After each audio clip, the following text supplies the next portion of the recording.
All right. Good evening, everyone, and thank you for joining us for this public meeting to discuss the Clark County Housing Options Study and Action Plan Project. My name is Steve Faust with 3J Consulting. I'm leading the consulting team that is assisting the county with this project. Um, and I will have other people involved introduce themselves as their parts come up throughout the evening. That sounds all right. So our agenda for this evening, Jackie Camp from Clark County is going to give us a project overview. And then several people from the consultant team are going to walk through the study portion, excuse me, of the project and our key findings thus far. At about 6:40, we'll open it up for questions and answers. Then at 7 o'clock, we will present the proposed objectives for this project that are based on the key findings that we'll be presenting. And we'll then take more public comment, get your comments on those objectives, and adjourn at by 7:30 p.m. With that, I'm going to hand it over to Jackie for the project overview. Thank you, Steve. Good evening, everyone. My name is Jackie Camp. I'm with Clark County Community Planning. Thank you for being here tonight. We're happy to introduce this project and provide information on how we have learned so far and give you some information about what's coming up in the next phases. I also want to introduce Jenna Kay. She's the other staff member involved in the project. So I'll go ahead and get started and kind of give you a brief background and overview.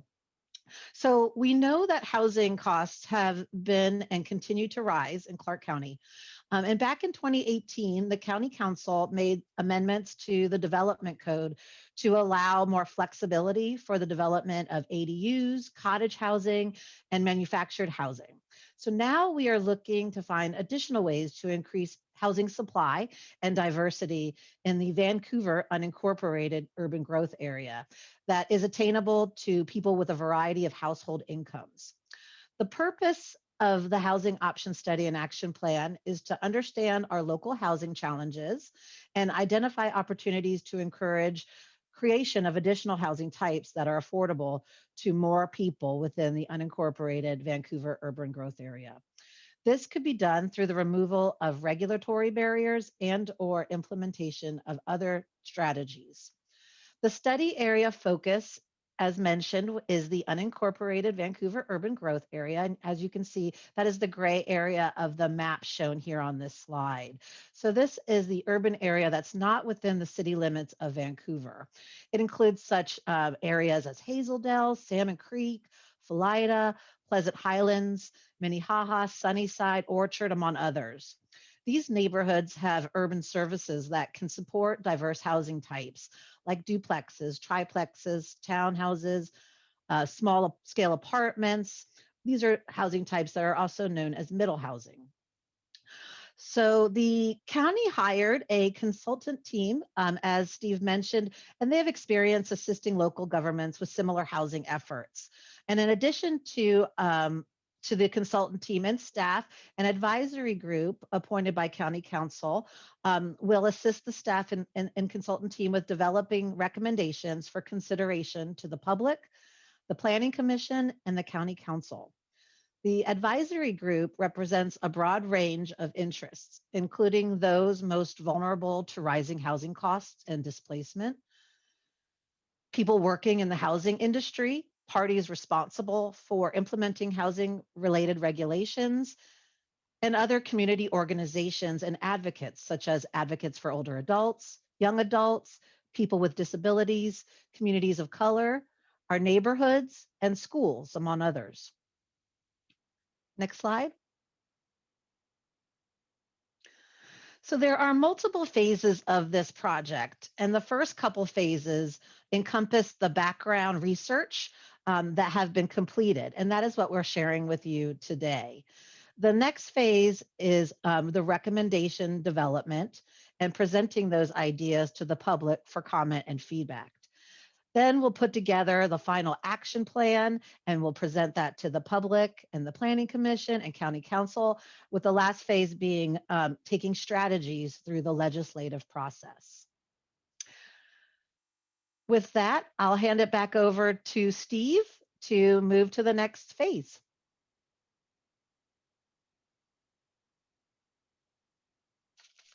Thank you, Jackie.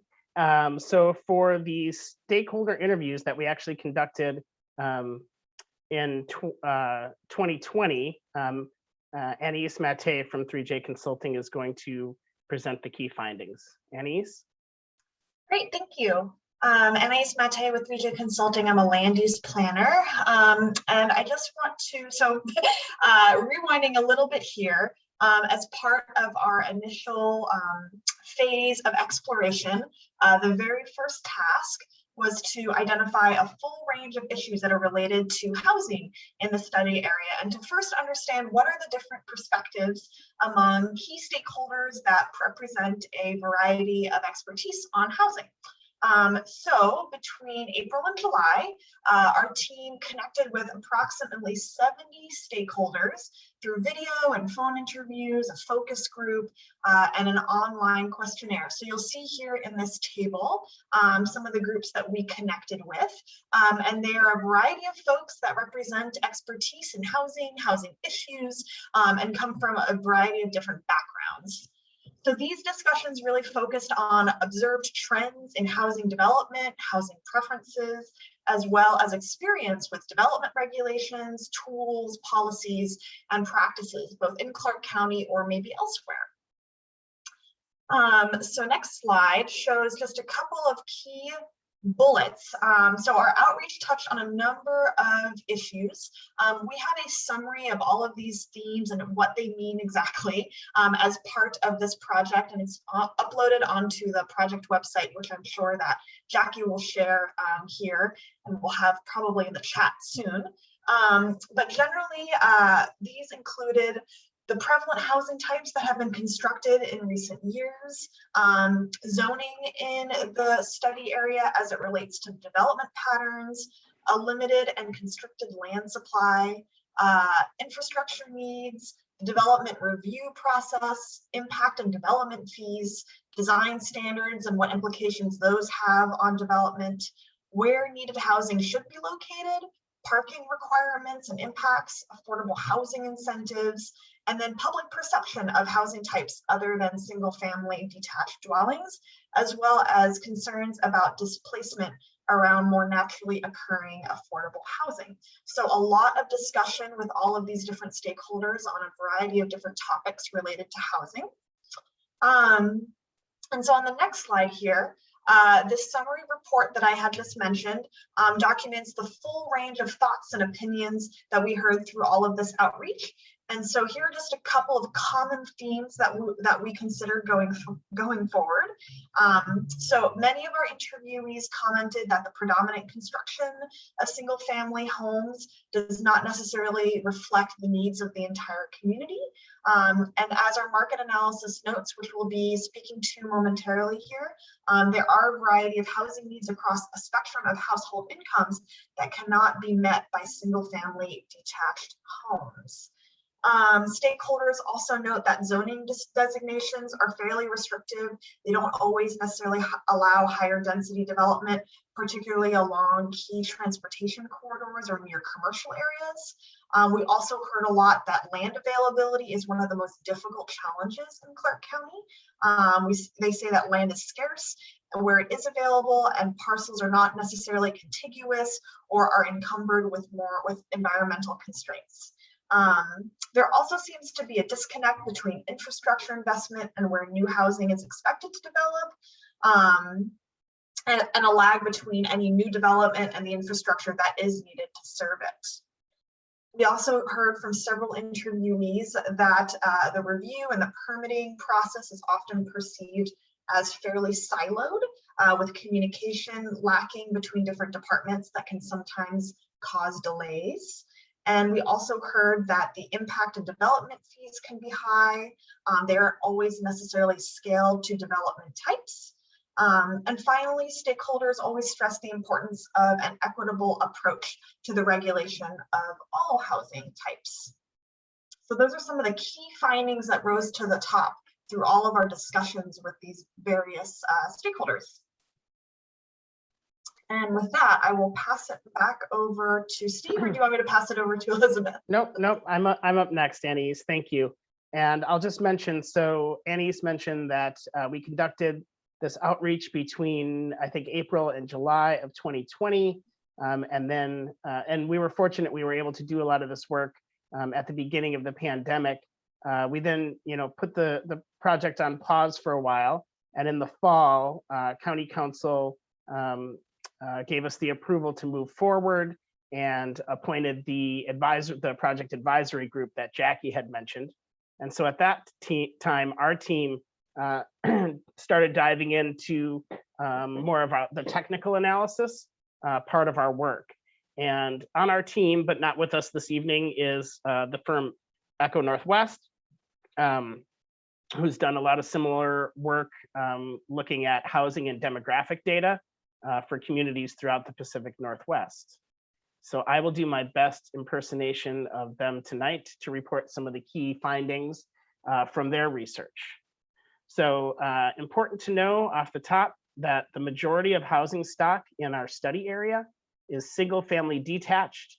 It is over 1,500 square feet per unit, and it's on lots that are larger than 5,000 square feet. So you can see here about 76% of housing in the study area is single family detached homes. And you can see in this chart that the majority of housing units are on lots of more than 5,000 square feet. Next, we took a quick look at employment growth by industries, and looked at transportation connections between different residential options and employment in the region. And you can see here that more than 66,000 people leave the study area for work and commute by car. Anise, if I could ask you to please keep an eye on the people coming into the room. Thanks. So 66,000 people leave the area for work, and 84% do so by car. And you can see over here on this travel mode map, the area that people are able to reach by transit within 45 minutes, and the area that people reach by car in 45 minutes. Next, so housing, both rental and ownership, is getting increasingly more expensive. Here on the chart on the left-hand side, we see median home sales price by lot square foot. And you can see that both in Clark County and in which is the blue, and in the unincorporated Vancouver urban growth area, our study area, both of these kind of reached a recent low anyway in 2011, 2012, but have been steadily increasing since.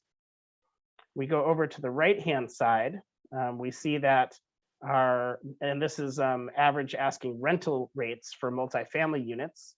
Again, and we see the blue line is average asking rent for a 1-bedroom. The yellow is average asking rent for a 2-bedroom. And you can see that those are steadily going up as well, as vacancy goes up and down, but is generally hovering there around 5%. So important to note here that from 2012 to 2019, and this kind of encapsulates a lot of what we're talking about, wages in our area have increased by 12%, rents have increased by 23%, and home sales price has increased by 95%. So I think that really encapsulates the challenge that we're trying to address here.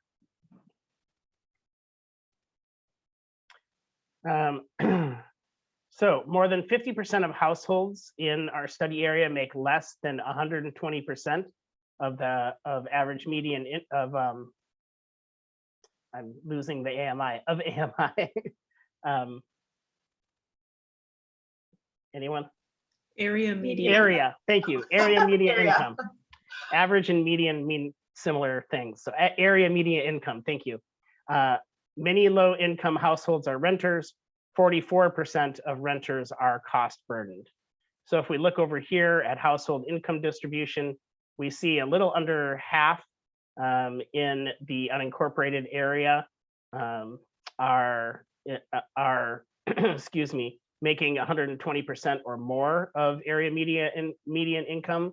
And that means that the other half of residents are making less than 120% of area median income, and a significant percentage in that 50 to 80% range as well. Then over here on the right-hand side, looking at cost burden and severely cost burden renters in homeowners and renters in our unincorporated area. We look at homeowners. About 23% of homeowners are cost burdened.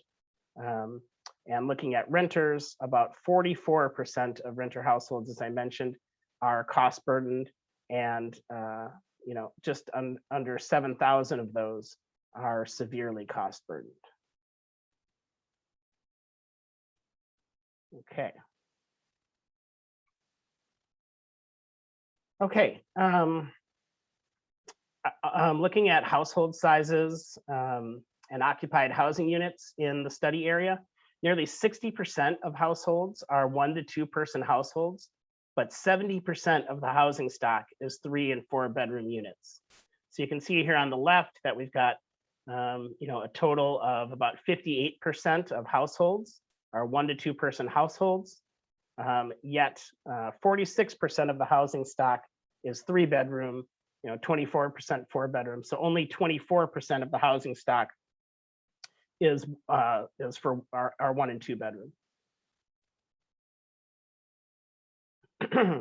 So to accommodate new growth in our study area, the county will need to plan for approximately 13,281 dwelling units by 2035. 42% of that needed housing is at income levels below 100% area median income, while 58% is at income levels above 100% area median income. So we can see here that of that 13,281, 6,204 of them are for households making 120% AMI or more. And we know that a majority of these units are being taken care of by the housing market. The other half or so of households that are under 120% are under 120% area median income. So that's one thing we're paying close attention to when determining what our objectives are and what we're trying to address through this project. And with that, the next piece of our research looked at policy and regulatory review and audit, and that was conducted by Elizabeth Decker of Jet Planning. I'll hand it over to her. Great, thank you, Steve, and thank you all for being here tonight. Elizabeth Decker, Jet Planning. My expertise really comes in the form of a long-range planning background, but specifically zoning code and development regulations, development of those and implementation. So my role in this project is to help understand how the current zoning and development regulations that the county has help create opportunities and perhaps are creating barriers to a range of housing options in the study area. And then as we move forward, we'll be exploring ways, the exciting part of the project to me is going to be exploring ways to update those regulations to better expand those housing types that we identify through these processes. But our first step here was really to do a broad ranging policy and regulatory audit. And so we wanted to take a look at the long-range land use plans that the county has, the land use and zoning maps, as well as the zoning code, the development code, development regulations. Those are pretty interchangeable terms. We also, for context, looked at some case studies of similar jurisdictions, as well as new legislation at the state level to help inform our understanding of what is possible and what could be required locally. just, in terms of making best use of our team's strengths as well as our opportunities moving forward to make changes. We did not spend, this audit does not focus on some of the development standards around environmental regulations like wetlands, public improvements, things like, the street cross sections or the building code. Those are pretty technical issues that are really beyond the scope of our project. So we wanted to focus where we thought there would be most opportunities for improvement. And, as we were looking, I'll say we did not have a strict scoring matrix when we talk about this being an audit. We really wanted this to be a little more open-ended. So we want it to be descriptive in the sense of describing what the regulations are currently, evaluative, explaining, what some of the implications could be, whether certain code and plans are creating opportunities or barriers, and also exploratory to really highlight those opportunities where in the future we might make some changes or add some additional opportunities. So that was our framework rather than, some strict comparison or scoring matrix. Next slide, please. So, as good classically trained planners, we started with some of the long-range plans, including the county's, framework plan, which is true to its name in terms of setting the 50-year vision. We're about a little more than halfway through that term, originally set in 1993. And the most important feature of this plan is that it sets out a long-term goal to provide for a variety of housing across the county. And the way that that's expressed is that no single housing type is supposed to exceed 75% of new dwelling units. And in practice, this is normally meant single family detached being the predominant one, that those housing units should be limited to 75% of new construction so that the remaining 25%, at least as a minimum, can be a diversity of other units. And so some of the initial analysis that we're getting shows that there has been progress in meeting those goals, but when you think back to those 13,208 or however many units that we need going forward, and how those break down across different income ranges that, thinking how we translate those to a variety of housing types, we could need to take another look at this breakdown in order to meet future needs. There's additional portions of the plan, as far as transportation, infill, particular populations to be served that really support the long range variety of housing that we're looking at. And those all look great. Next, please. The next step, as we take the broadest and down to the most specific types of policies and regulatories, is the county's 20-year comprehensive growth management plan. And this is plan sets a lot of the building blocks for the land use element, talks about having low, medium, and high residential designations with a range of density. And the housing element really does prioritize the diversity of type, density, location, and affordability of housing. So we have a lot of strong policy direction in the plan that we can build on here in the county. So we didn't, we thought that set us up pretty well, and we didn't see a lot of significant changes that were needed there. Next. Another long-range plan that we took a look at, that we heard in part from our stakeholders, was talking about the Highway 99 sub-area plan. This is sort of as you can see in the map, or can't see, depending on the scale of your screen.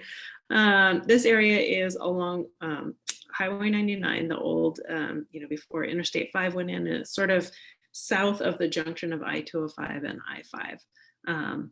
And so this is, what's termed a sub area. There's about, Jackie, you can jump in if I'm wrong, but I think there's 12 or so sub areas within our growth area. So this is a substantial portion, but by no means the majority. It is the only one of these sub areas, though, that has this special sub area plan that adds on some additional vision as well as implementing regulations.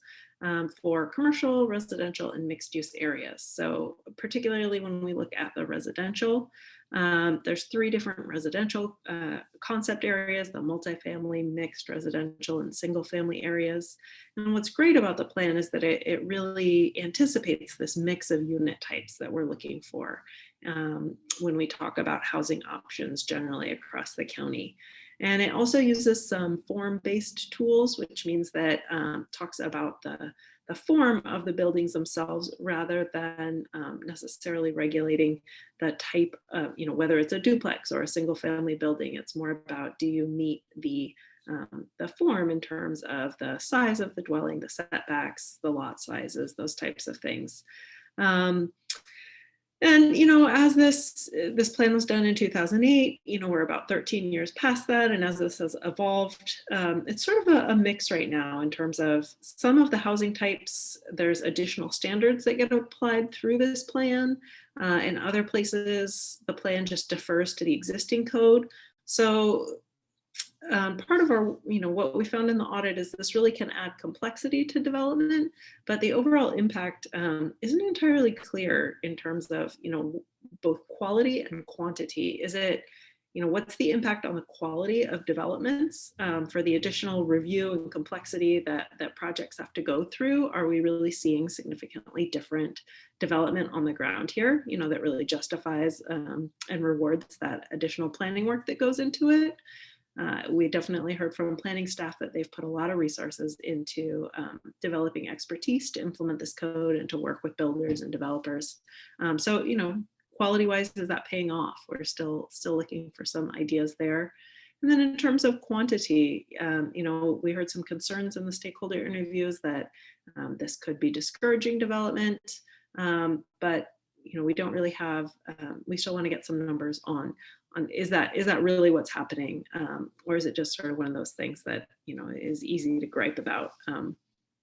So we want to get a better sense of breaking down how this code is working and whether there are some more opportunities to align the vision of the plan with some more unified development regulations. So next.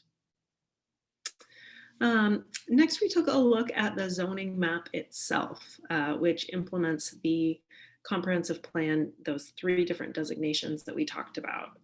So you'll excuse me, we saw earlier that overview of the project area, and in terms of trying to provide the zoning map itself, it's a little bit too complex to fit on one slide, in part because there are these 15 different zoning districts that implement those 3 comp plan designations. So it's a real mix. I'm sure Jackie can provide either on the project website or even in the chat a link to. The county has the very best online GIS system of any jurisdiction that I work with. So there is an easy way to get to that map. But for tonight, just to say, there are these 15 different districts, and overwhelmingly in these maps, the acres are zoned for the low density zones. That constitutes both the majority of the land itself, as well as the buildable land. That's the vacant properties or partially vacant that could be developed in the future. So we see 89% of all acres are in low density zones. And of the buildable land, that's a subset, again, 84% of that is in low density. So that tells us a couple things that, one strategy that could come out of this is to say, well, we have an awful lot of urban low density land. And so that's where our opportunities are. And we really can look at those areas as places where we could be adding some additional housing options. And then another, potential strategy that we can say is, how do we make some of these other pieces of the pie bigger? How do we make more opportunities, zone more land for higher density designations that might also accommodate a range of housing options? But right now what we have is an awful lot of low density land.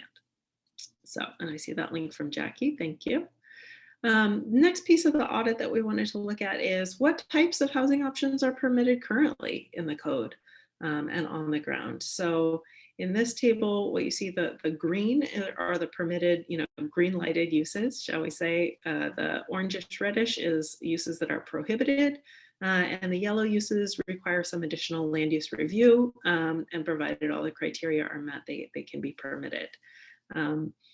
and so, generally we're starting to see, the focus is really on single family detached on the left and multifamily on the right in these columns. But there are some options, literally in the middle as we arrange this table to emphasize middle housing. There are already some options for duplexes and cottage housing. As Jackie mentioned, the county has done some work on revising the cottage housing.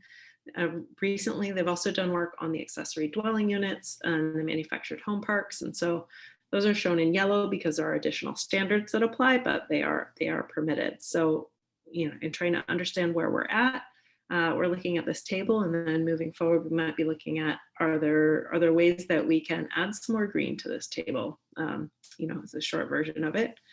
Next. And then we took a closer look, sort of getting into those 15 different zones.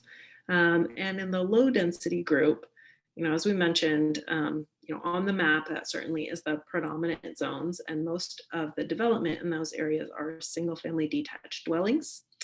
What we see from the code is that, in those areas zoned for low density, the development regulations allow relatively low densities.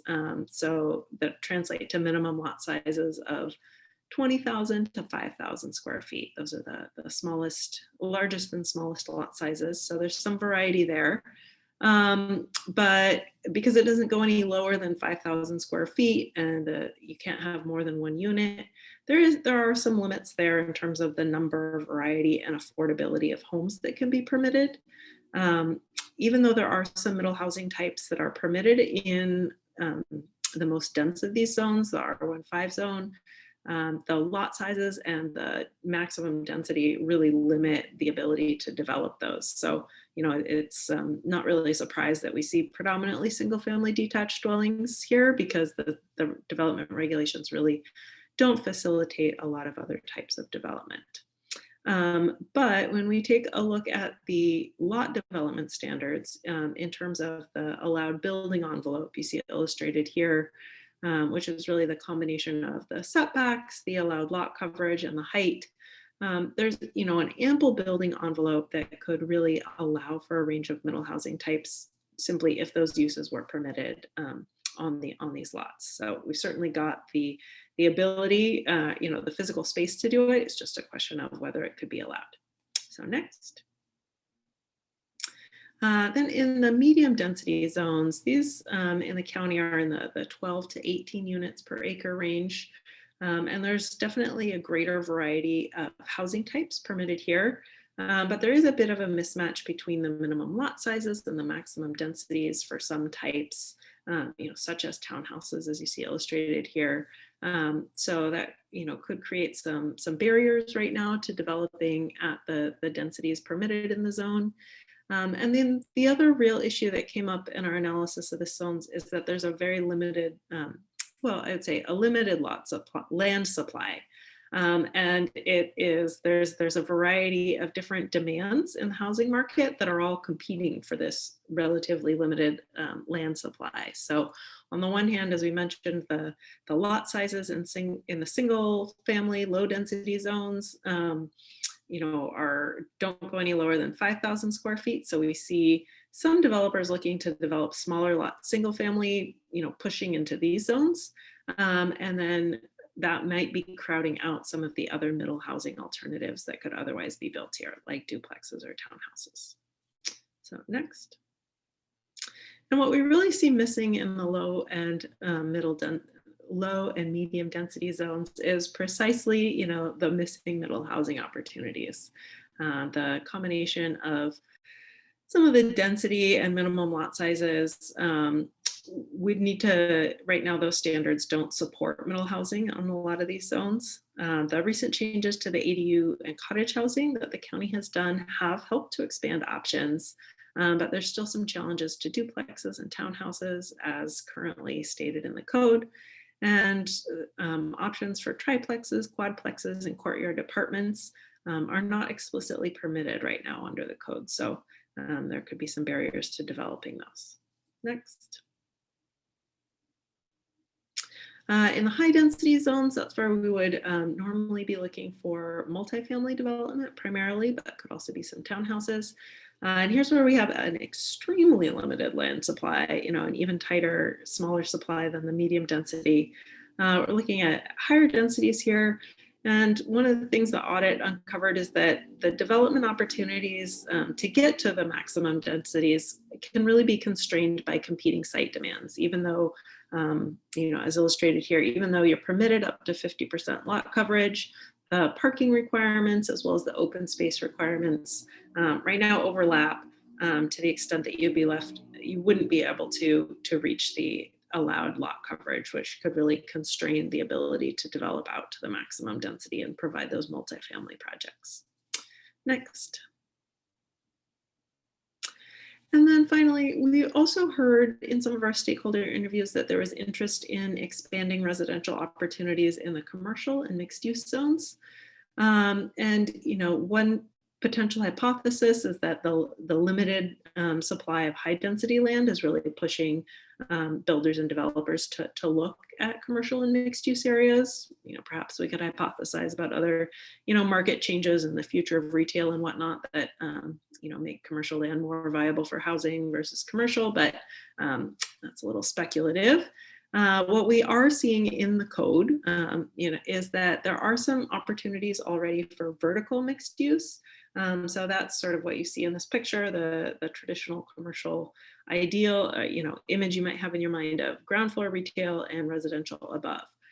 There can be some difficulties in the market developing that. And so what is not present in the code currently are opportunities to create a mix of uses through potential rezoning, possibly expanding horizontal mixed use opportunities where you have freestanding commercial and residential on the same site, but not necessarily stacked on top of each other, as well as exploring the opportunity to permit certain residential uses outright in these zones, depending on the availability of land and commercial employment and economic development goals. So that's what we're looking at in those zones. And next, I think that wraps up my zoning code analysis, and I'll turn it back over to Steve.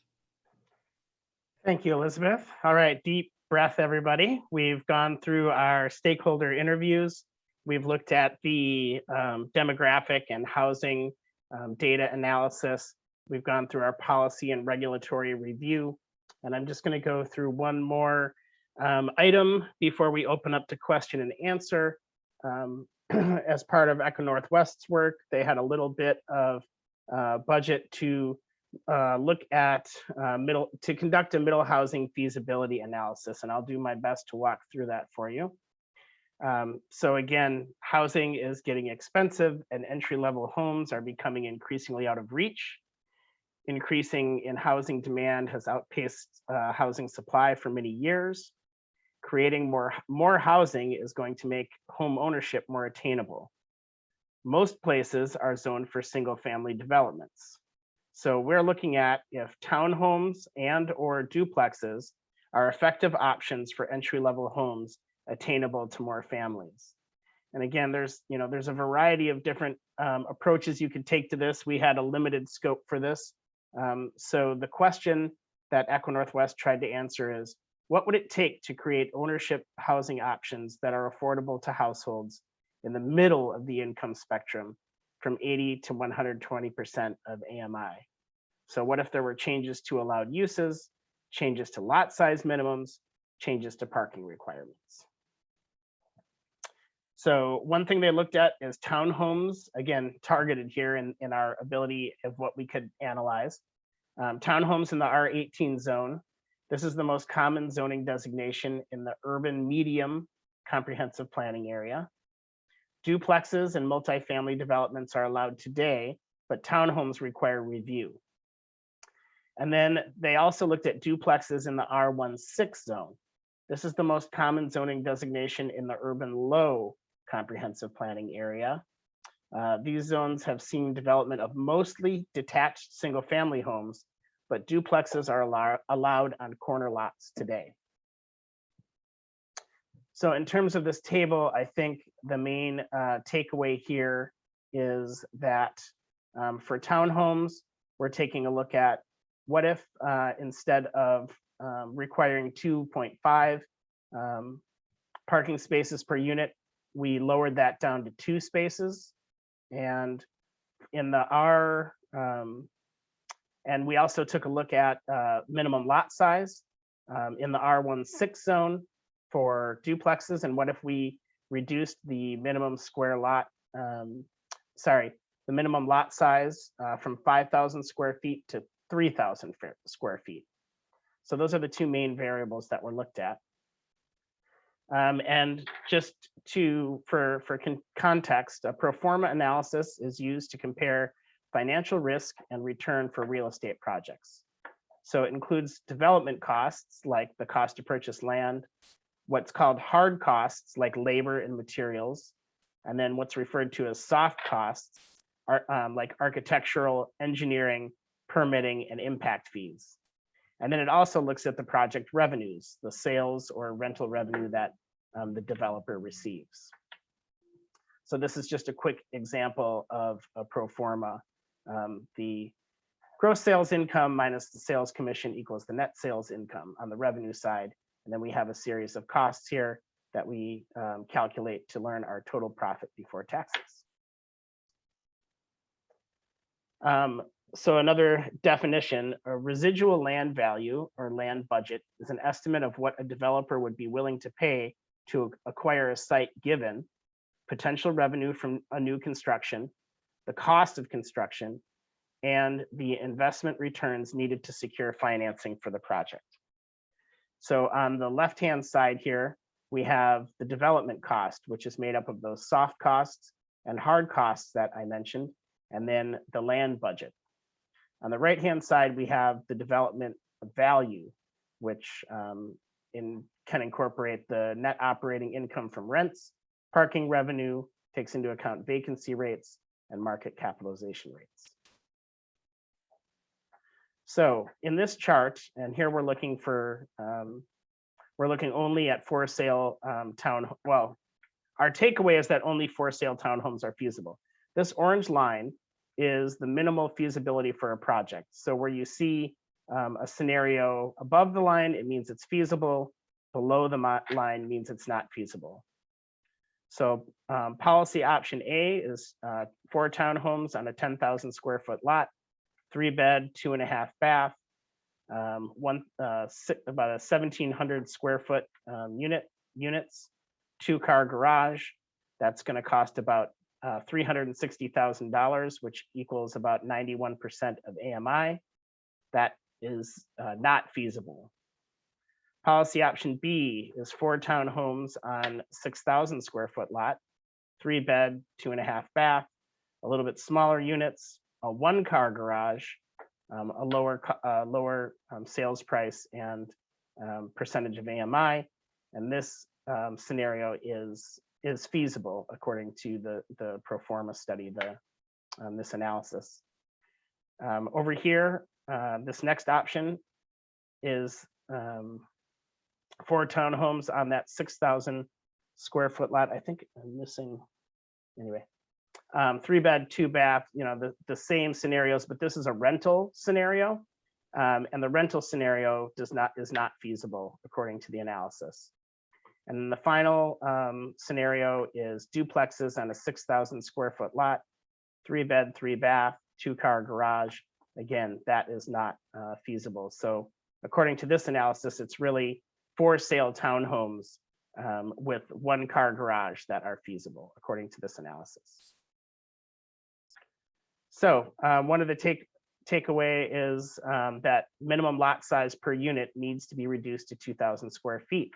You can see, again, this orange line shows feasibility.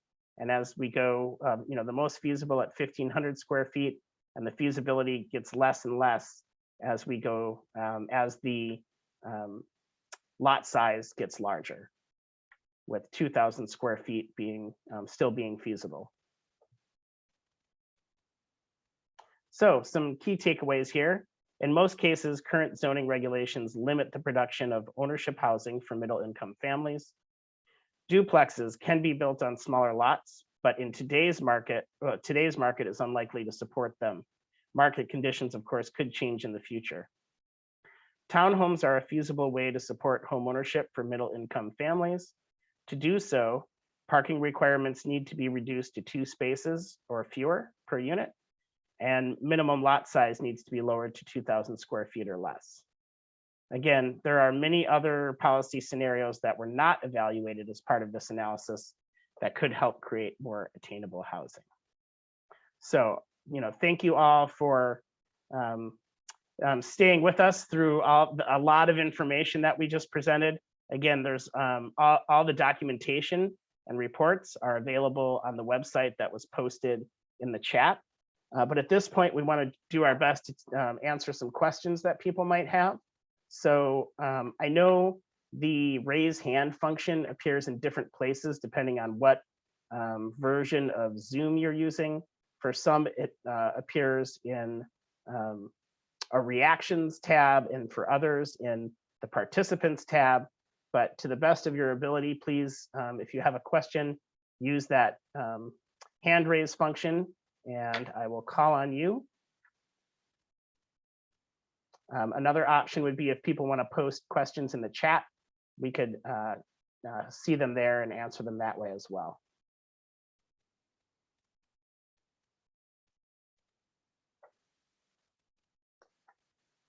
Karen Bowerman, I see your applause. Thank you. But if that was supposed to be a hand raise, we'd love to take your question. I'll do it this way. Okay. So I much. can't. I just for the record, Karen, real quick, I can't see everyone, so that's why the actual hand raise is harder to use. So thank you for doing the virtual. Well, you know what? That could have been applause too, because that was a great report. And thank you so much. You did just an absolutely super job. As a county councilor, I just wanted to mention one thing. So many of your great suggestions deal with zoning.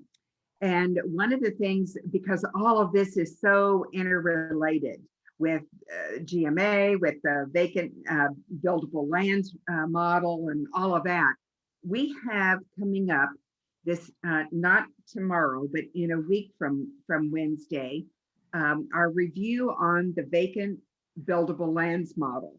And for any relationship of what you have just given to that model, I would love to hear your recommendations.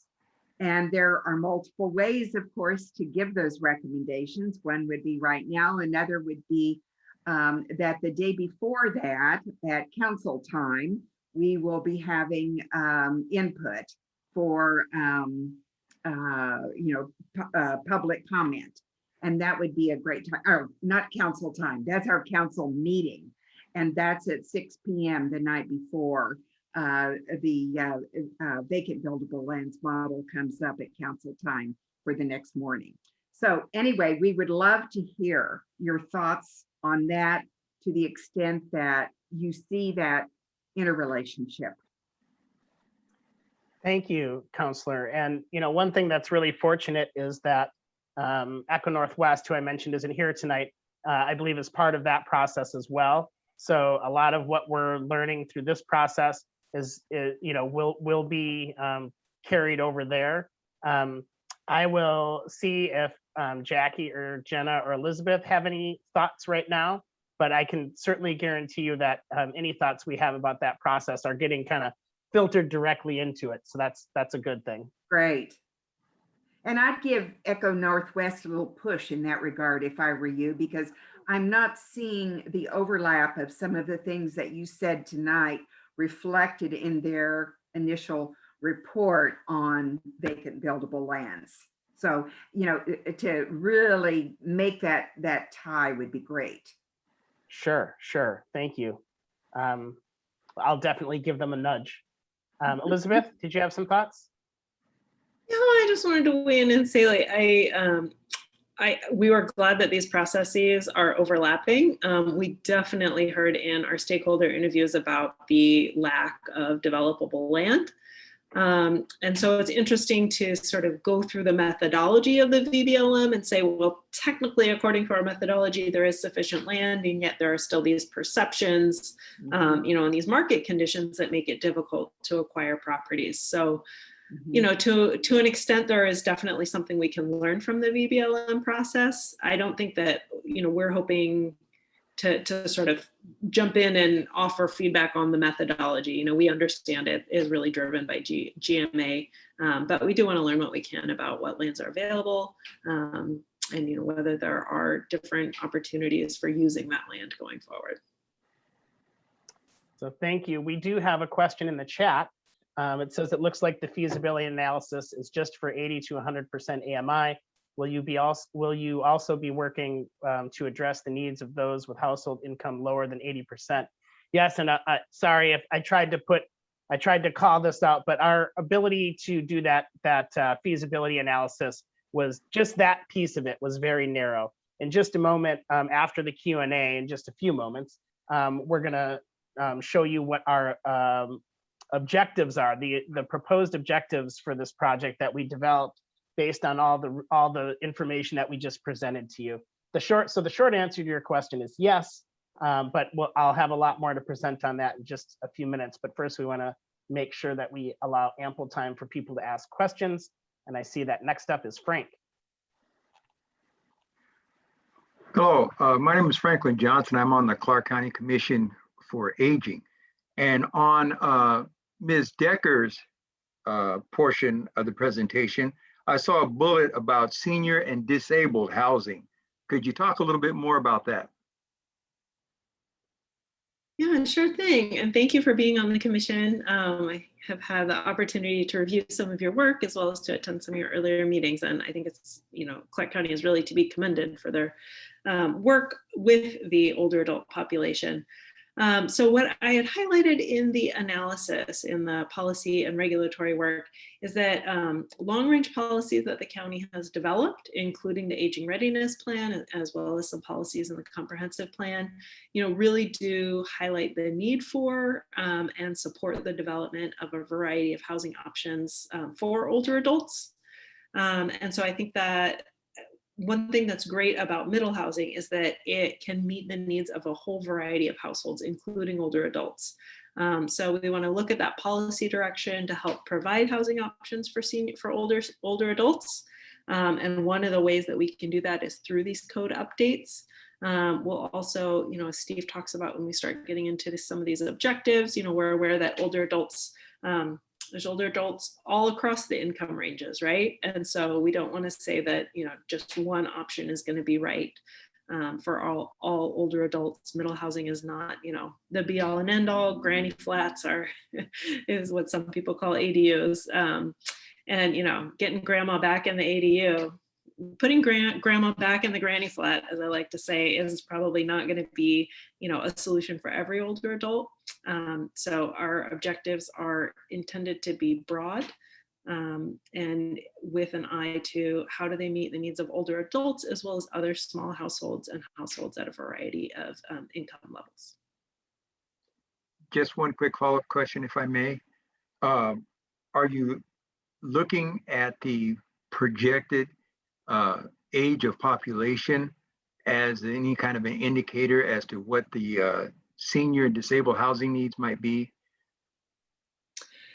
I would say generally that is a part of the projections that Eco Northwest is doing about the different ranges of the demographics and the income ranges. Yes.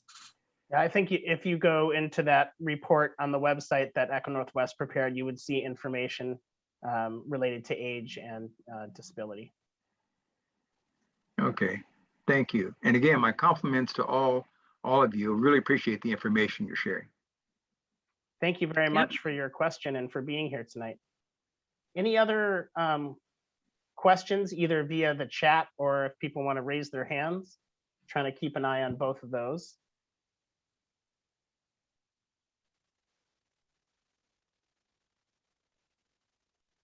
If there aren't any, then we can move forward to the objectives. I just want to, oh, here we go.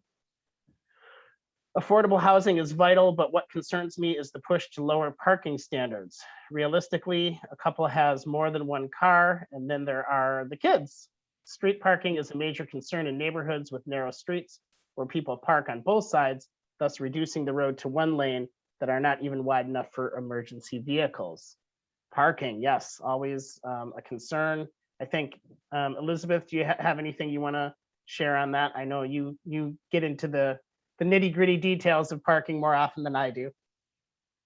Oh, definitely. I mean, there's sort of a philosophical side to this as well as the practical side of it. So, I think in terms of some practical tools, when we look at, adjusting parking regulations, in part because, these feasibility analyses such as ECO did, even just in this one example for townhouses, showed how changing it from 2.5 spaces to 2 spaces can really improve feasibility.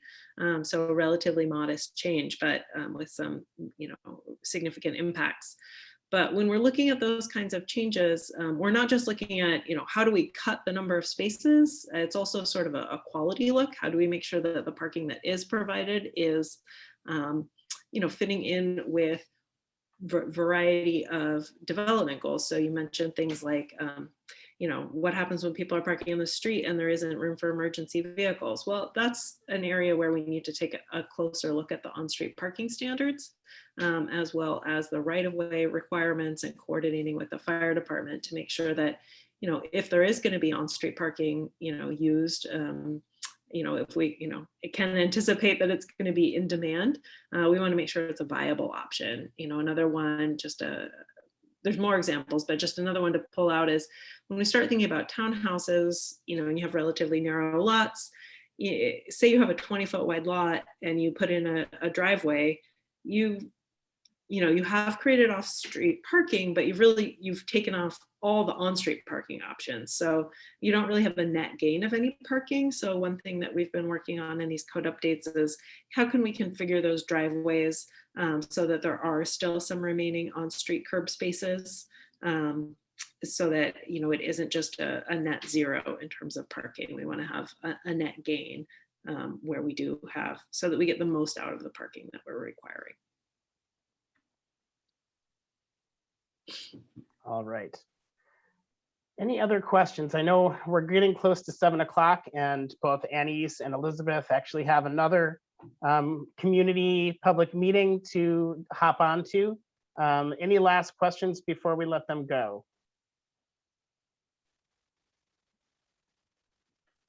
Okay. Well, Annie's and Elizabeth, thank you for your time. I will do my best to carry on without you for the next half hour. Thank you. Yeah, thank you. You'll do great, Steve. It sounds like we've got a great group on, so looking forward to hearing what we come up with for objectives. All right.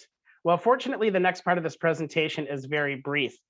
Basically, what we've done is take a look at all the information that we presented, and even more if you dig into those reports. And based on what the information was telling us, we worked with county staff, with Jackie and Jenna, to develop some proposed objectives. And then we presented those to our project advisory group on April 27th, I believe, got some feedback from them. And so we revised them a bit, but I want to stress these are still proposed. These are still in draft format. We will take any comments that you all have tonight, bring them back to the project advisory group at their next meeting, have them review them, and eventually share them with our counselors, our county council and county planning commission. So hopefully this type isn't too small for people to see, but I'll read them aloud word for word so you can see them all. We have 5 objectives here, and this is the extent of the presentation. The first 2 are really related to Elizabeth Cook's question in terms of, well, what income levels are we looking at? The first one is encourage housing development that meets the needs of middle income households who are not being served in the current household market. So if you recall, this really is looking at that 80 to 120% of median AMI. that it's very possible that some of the things Elizabeth was talking about in terms of zoning and policy regulations might actually help provide more affordable housing in that category. So we'll be looking closely at that. We also want to develop strategies to support the development of housing that is affordable to low, very low, and extremely low income households. So I think that gets to Elizabeth's question.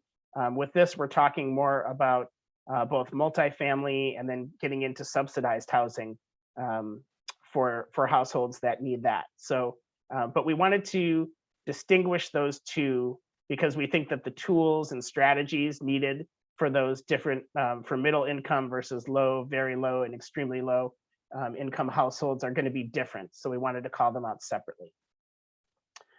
The third bullet there is encourage diversity in housing types and tenure, both rental and ownership. That's for those who aren't familiar with the tenure term, including expanding middle housing options and increasing multifamily feasibility. So here is a recognition. If you recall, a lot of the data we presented said, wow, a lot of a very large majority of the land in our study area is zoned in that low density zone. And a lot of the housing that's getting built is single family homes, single family detached homes. And so this is really aimed at making sure that we're looking at a variety of housing types that meet the needs of different household incomes, and looking at both rental and ownership. So that's the aim for this objective, proposed objective. The fourth bullet looks at household size. Encourage the creation of a broad range of household sizes to match the needs of all types of households, families, singles, students, older adults, disabled, or other unique population groups, with a focus on 1 to 2 person households that are not being served in the current housing market.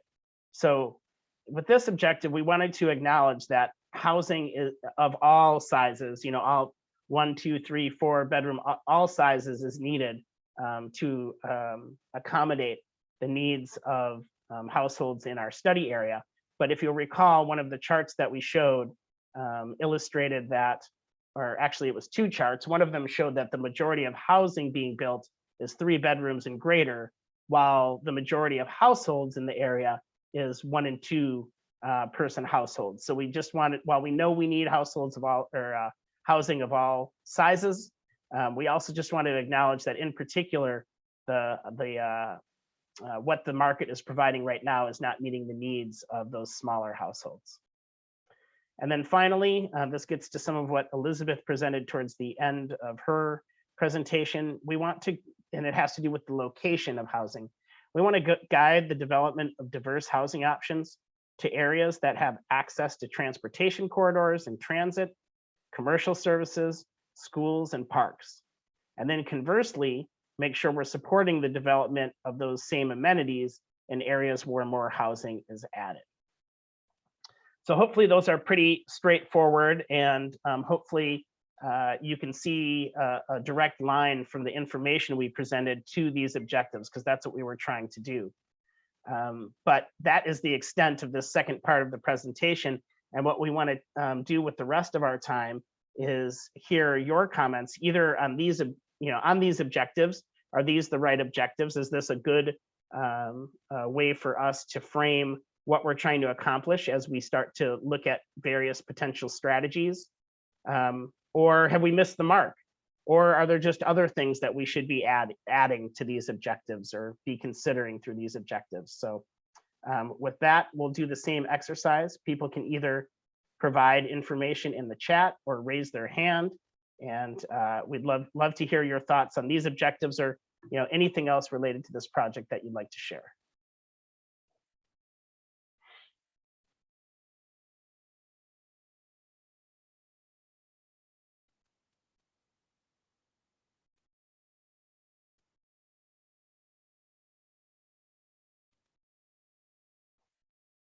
Jackie, Jenna, did you have any questions? I should have planted some questions. thoughts about these objectives, or you could even use the reactions to give a thumbs up if you think these objectives are good. Give us a thumbs up. If you think we need to change something or add some other areas of focus, let us know. Yeah, and Steve, I would add, so the advisory group, there has been meeting monthly. So their next meeting is, let me make sure I get the date right, May 25th. Is that correct, Steve? Yeah. And public are welcome, as well as if you think of something after this meeting that you want to let them know about, feel free to send me or Jenna an email. We have our contact information on the last slide here, as well as on the web pages. So there's more opportunity to kind of think about it if you'd like, and send input. And we put the website in the chat. That's where you can get all the information related to this project, whether it's upcoming meetings or the reports that we've generated.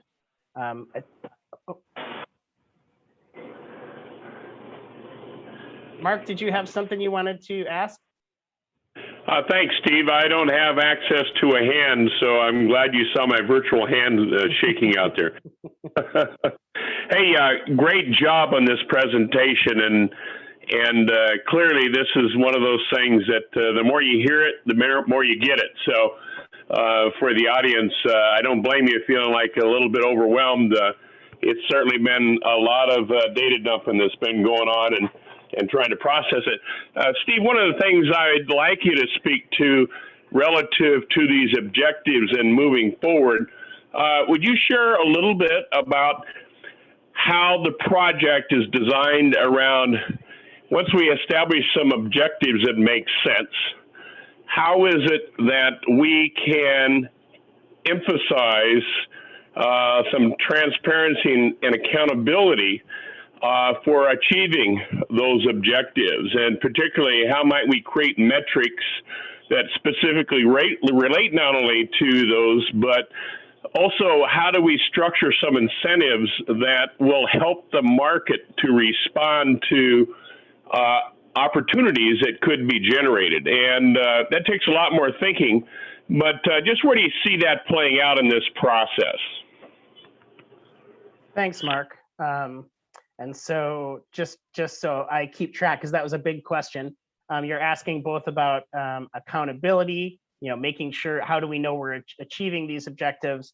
And then the second one was incentives for the housing market. I might have lost the end of that. So Jackie or Jenna, if you grab that, let me know. So, and for everyone to know, Mark is one of the members of our project advisory group. So thank you, Mark, for your participation there. I will say that we are in the process of taking these objectives. Of course, we'll be presenting them, as I mentioned, to the PAG for further discussion and hopefully approval. But we also want to start tying, our next step is to take really the full universe of potential strategies and start to narrow them down to the ones that are going to best work for this unincorporated area of Clark County. And one of the suggestions that we really liked from our last PAG meeting was, as we take the big list of strategies, the big list of potential strategies, right off the bat, tying them to what income levels are these strategies designed to help, or whether it's household income, whether it's household size, really kind of breaking down for each strategy, which of these objectives does this strategy help address or help achieve this objective. So that's one of the ways that we're going to set up a framework going forward to make sure that we are developing strategies that actually specifically address these different objectives. And then I did lose the other part of the question about incentives for the housing market, but I know that incentives will be one of the strategies that we discuss, whether it's reduction of system development charges, or streamlining of permitting processes or developing affordable housing funds. We'll really be looking at a broad range of potential strategies and working with our advisory group and checking back in with the public to start with a broad list and narrow down to the ones that are the best fit and we think are going to get the most bang for the buck in terms of trying to achieve our objectives. Jackie, do you have anything to add?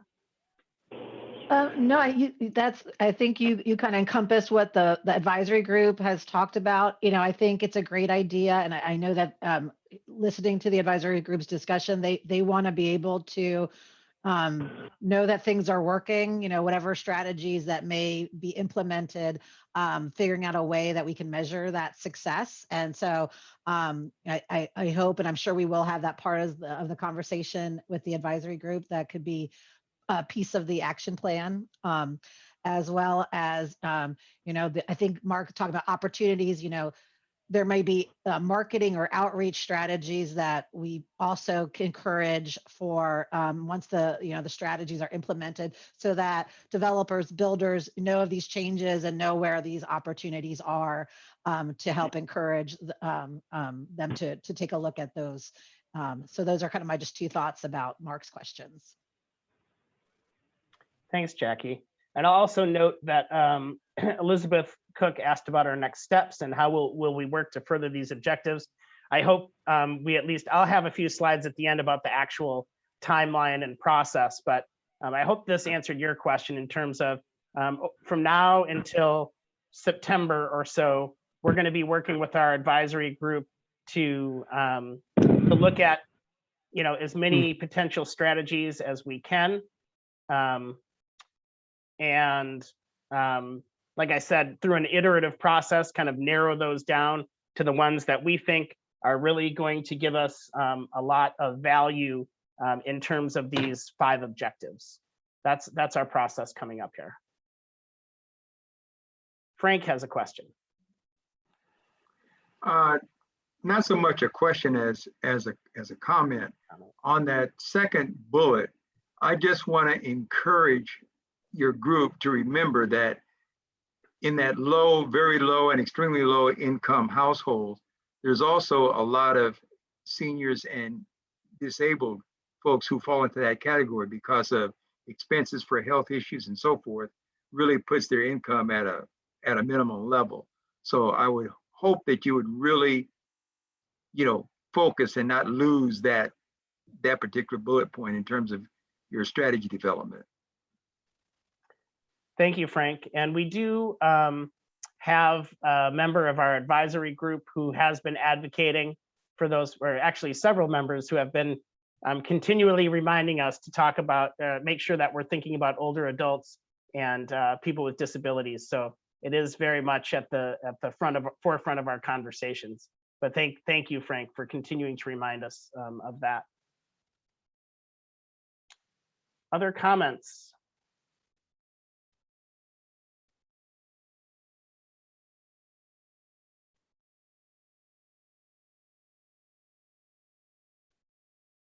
Mark, I had to mute you because we were getting some feedback. So if you have another question or a comment, feel free to I'll click the ask to unmute.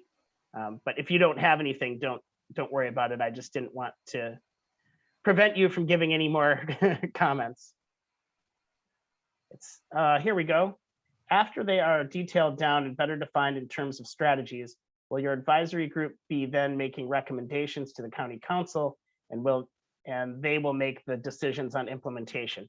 That is correct. Why don't I go ahead and show my last slides here real quick, and then if we have other comments, we can take those. I actually should have updated this just a bit because phase 1 was where we did our stakeholder interviews, and that was last spring and into summer. Phase 2 was all the data analysis and the policy and regulatory review that we conducted.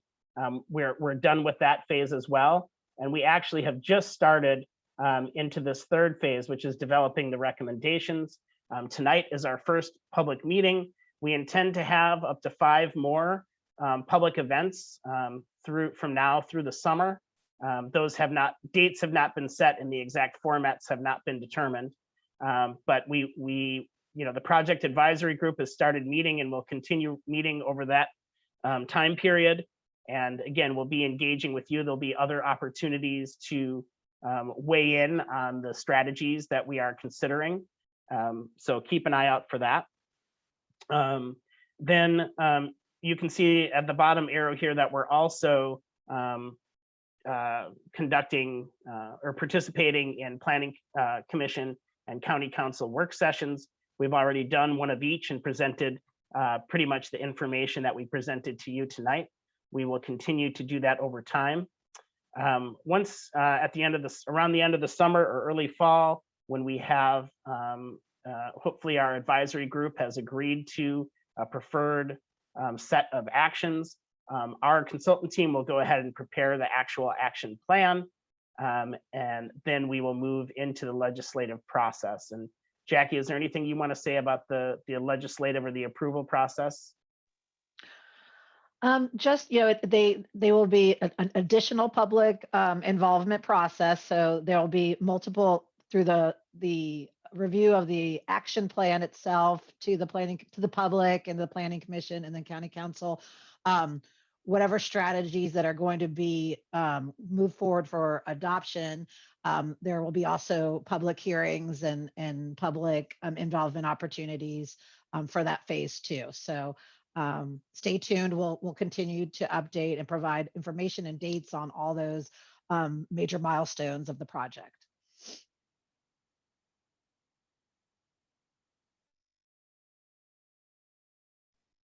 Thank you, Jackie. So hopefully that answers that question. And I'll just pause here and go back to these objectives and just see if there's anything else that people have to share this evening. Yeah, can the public attend the project advisory group meetings? And if so, how? Yes, you certainly can. And we've been fortunate to have a number of people attending throughout the process so far. All of the information for those meetings are posted to the website. Right now, the group is meeting on the 4th Tuesday of the month, and that's been pretty regular. I can't promise it'll be every 4th Tuesday of the month, but for the time being, they have been. And then, Jackie, is there also an email list that you send that information out to? Yes. So if you sign up if you go to the housing options page, there's a Get Involved tab, and community planning has a sign up for project updates where you can put in your email address and click on which projects you're interested in, which include the housing project.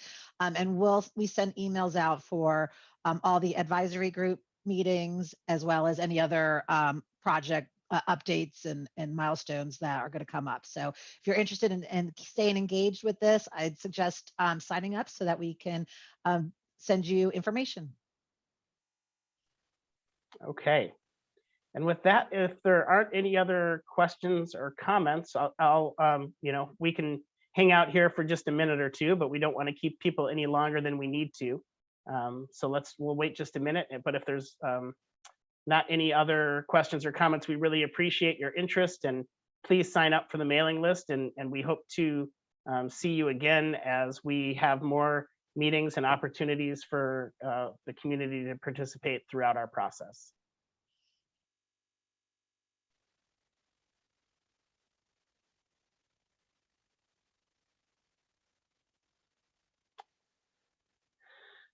Glenn, you asked that you may have missed this, but when we use the term AMI, what areas are it inclusive of? That is a good question that I am not prepared to answer right now, but if you make sure to leave us with your email address, or if you want to reach out to Jackie.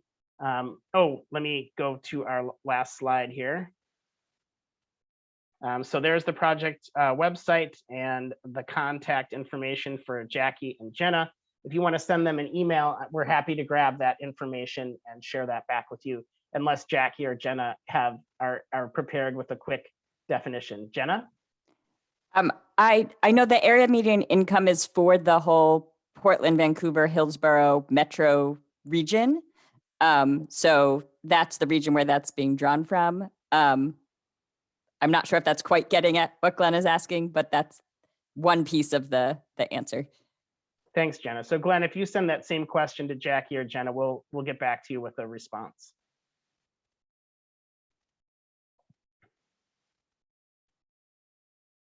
Any other comments or questions? It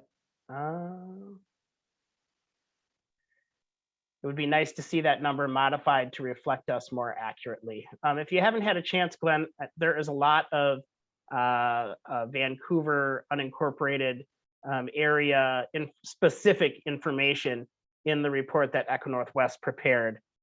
So take a look at that, and hopefully, I think there's a lot of information there that is very specific to this study area,